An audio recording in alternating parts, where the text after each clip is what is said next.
Ngayon, mean is 132.5 kilograms. Ang symbol ng mean is pabaliktad na h, binaliktad mo lang yung h. Tapos yung standard deviation niya is 13.4. Ang symbol naman niya is 0 na may puntot sa ibabaw. Ngayon, para maagawa ka ng normal curve, syempre ang pinaka-mean mo is yung gitna, yung given mo. Lalagay mo agad siya automatically sa gitna ng normal curve. Ngayon, para makuha mo yung ibang value, ang una is gagawin mo mean plus yung standard deviation muna. Kaya makukuha mo dito is 162.9. Ngayon, paano mo siya nakuha? Yung mean, which is 132 plus 132.5 plus ang standard deviation mo is 13.4. Equals niyan is 162.9. Ngayon, gagawin mo naman sa kabila, since lagi mo tatandaan, ang kanan mo ay positive. Tapos, ang kaliwa mong parte naman is negative. Kaya mangyayari, mean minus standard deviation o 132.5 minus 13.4. Ayan, minus mo siya. 132.5 minus 13.4. Makuha mo is 119.1.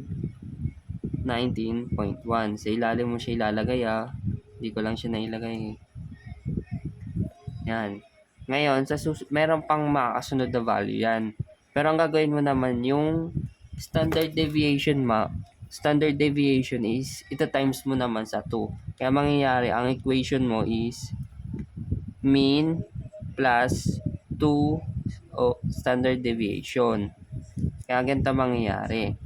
Ang mean mo is 132.5 plus 2 parenthesis 13.4. Yan, ganyan. Mangyayari, syempre, i-add mo, ito times mo muna to. Kasi parenthesis nga, di ba? 2 times 3, like 13.4 is 26.8. 132.5. Ngayon, i-add mo siya. 132.5 plus 226.8. 159 ang sagot. 0.3. Dito mo naman siya sunod na ilalagay.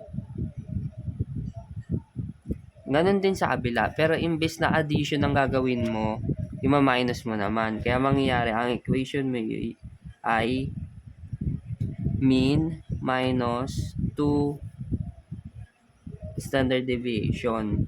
Kaya mangyayari 132.5 minus 2 times 13.4. Ganun, same procedure pero magma-minus ka nga lang. 26.8 and 132.5. Ayan, minus natin 132.5 minus 26.8 is 105.7. Dito naman siya. Ngayon, meron pa rin dito sa kabila. Meron pa rin siya pati dito sa kabilang to. Since ginawa mo is 2, ang ginawa mo dito, tinimes mo ng 2 sa yung standard deviation, ito times mo naman siya ng 3. Kaya mangyari, yung given mo na mean plus 3 times standard deviation. Kaya mangyari, ang sunod mong equation ay 132.5 plus 3 times 13.4. And times mo siya. 13.4 times 3 is 40.2. I-add mo lang dito sa mean mo na 132.5. Kaya makukuha mo ay 172.7.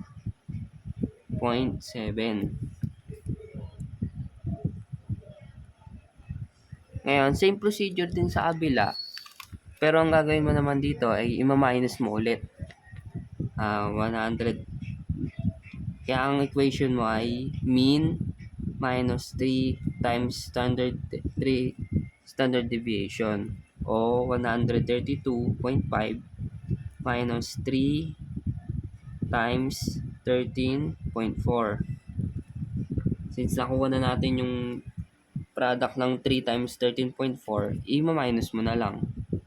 132.5 minus 40.2 is 132.5 minus 40.2 is 92.3. Yan.